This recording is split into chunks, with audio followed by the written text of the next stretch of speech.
Здравейте отново! Радвам се да ви видя, макар и от другата страна.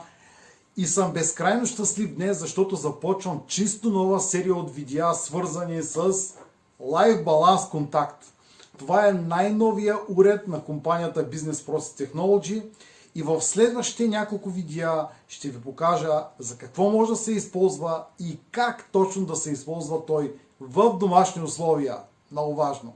Останете с видеото до край, за да научите абсолютно всички подробности какво представлява новия Life Balance Contact.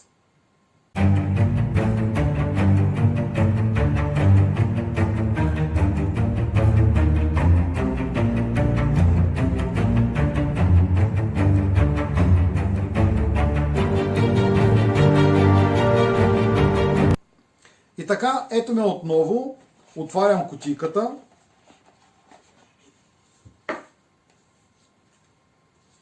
Тук имам ръководство.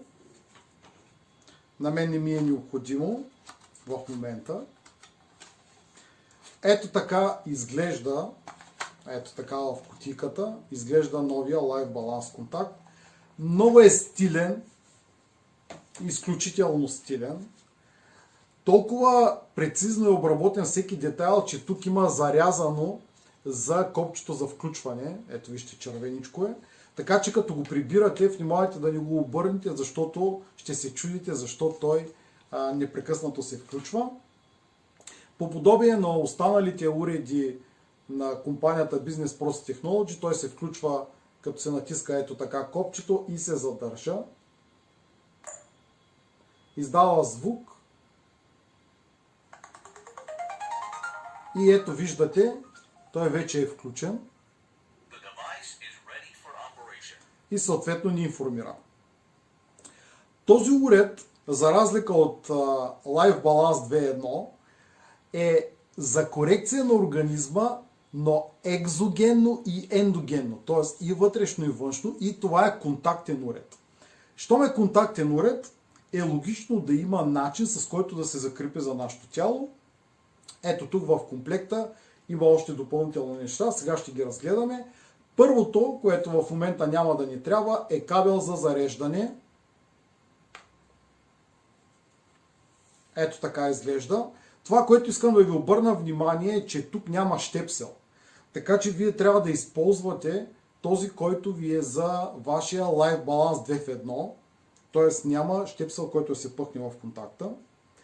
Самото зареждане става в изключено състояние на Life Balance. И ето тук по средата има си и посока. Трябва да се включи ето така. След това в контакта и се зарежда. Препоръките, които искам да ви дам е, че първо той трябва наистина да е в изключено състояние. Зареждайте го, когато батерията падне под 20% и когато се зареди на 100, го изключете. Не го оставяйте да стои с часове дълъг период от време. За сега този кабел го оставям настрани и да видим как се закрепва за нашето тяло. Какво още има в комплекта? Ето тук има две гривнички. Ето това представляват самите гривни. Ето така. Тази част, ето тук тази част, металната, трябва да бъде леко навлажнена, макар че аз съм пробвал и без да я навлажнявам, и да бъде закрепена на тялото. Става последния начин, сега ще ви покажа на ръка. Слагам ето тук на пулса. И ето по този начин закачам тук, опъвам нагоре и те просто си намират местата. Ето. Гривничката ми е готова. Това е най-доброто местоположение, на което може да се използва тя. След това правя също и за другата ръка, естествено. Пак отново закрепвам тук, опъвам. И ето, гривната е готова. Гривните не трябва да бъдат много стегнати, но не трябва да бъдат и много хлабави.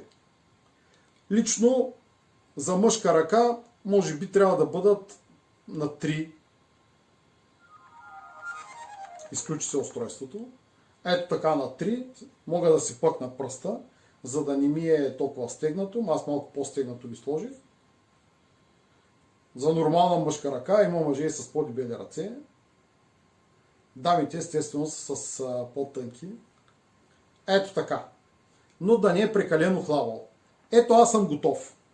Следващото нещо, което правя, тук има едно кабелче, което се включва в баланса.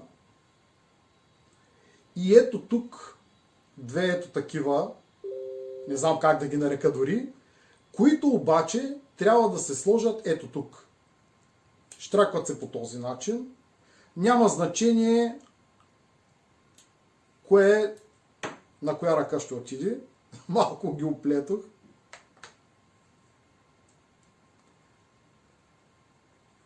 Ето по този начин. Готов съм. Това, което трябва да направя след това е, тук трябва да бъдете много внимателни. Балансът трябва да застане ето така, в това положение. Виждате го срещу вас. И тук, когато сте срещу баланса, от дясната страна трябва да включите за този тип гривни. Ето така трябва да бъде. Баланса в момента вие го виждате, или примерно аз ще го обърна така към мен, трябва да ми бъде в дясната страна. Ако искате го запомнете до плюса и минуса, както си прецените, ето по този начин плюса и минуса, тук трябва да бъде включен. Този другия вход е когато използваме такива, които се държат, а не този тип гривни. Така че надявам се да го запомните правилно. Друго в кутийката няма, празна е вече, и я оставям настрани. Къде на друго място може да се закрепват тези гривнички? Ако имате проблеми с долната част на тялото, може да ги закрепите на краката. Оставям баланса настрани, ето така. Сега ще се опитам да си покажа краката. Минавам назад. Свалям гривните.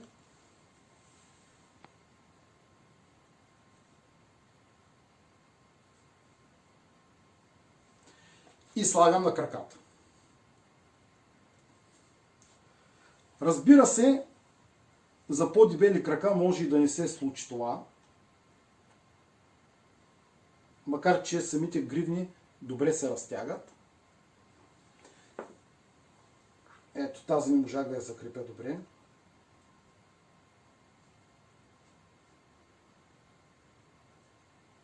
Сега вече всичко е готово. И можем да задействаме самият уред. Това е за краката. Сега още едно нестандартно приложение ще ви покажа. Махам ги от краката си. Това го видях от един руски сайт и толкова много ми хареса, че много често взех да го използвам. Защото виждате, че лайв баланса трябва да стои някъде около нас. Той непрекъснато ни показва индикация за времето, но няма къде да го закрепим по тялото си. И ето аз как видях решение. Може да се сложи на врата. За целта първо ето по този начин свързвам едната гривна с другата. Слагам ги ето така. И съответно по този начин си правя една гривна за врата, нали, да не ми е много стегната, за да стане някакъв проблем. И още нещо, което съм измислил лично аз, тъй като баланса да не се разхожда по такъв начин или да падне, да го ударя, да го щупя, все пак не е ефтина техника. Взимам си това, което е приставката за ръка на Live Balance 2 в 1. 2-1, не 2 в 1, 2-1. Пъхам си вътре баланс контакта.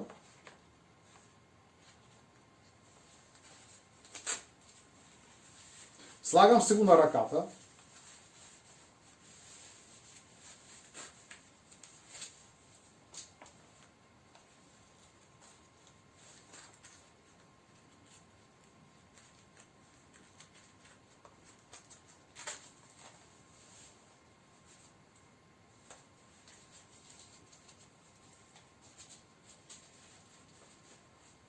и съм готов за работа. Ръцете ми са свободни, това, което най-много ми харесва. Баланса мога да се го пускам от тук или да завъртя ето така, за да се вижда. Съответно, дори и кабелите мога да ги пусна под дрехата си. Просто няма как сега тук да се събличам и да го демонстрирам. И ръцете ми са свободни, за да си върша работата.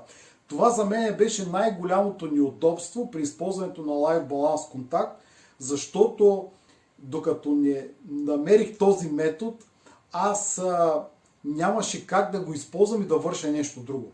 Да, мога да работя на компютър, но не мога да правя почти нищо друго, а така, когато стабилно е закрепен баланса в опаковка на моята ръка, кабелите са прекарани тук и не се оплитат и не ми пречат по никакъв начин, гривничките са на мен, спокойно мога да премина към работа. Толкова за това видео. Очаквайте и следващото видео, в което аз ще ви покажа менюто на Live Balance Contact, какви програми има. След това ще ви кажа как да започнете работа, така че гледайте видеята внимателно, докато не ви кажа как да започнем работа с Live Balance Contact. А междувременно, харесайте това видео, естествено ако ви е харесало, абонирайте се за канала, защото може и да не сте се абонирали, и очаквайте следващите видеа от тази серия. А и не само. Довиждане и до нови срещи!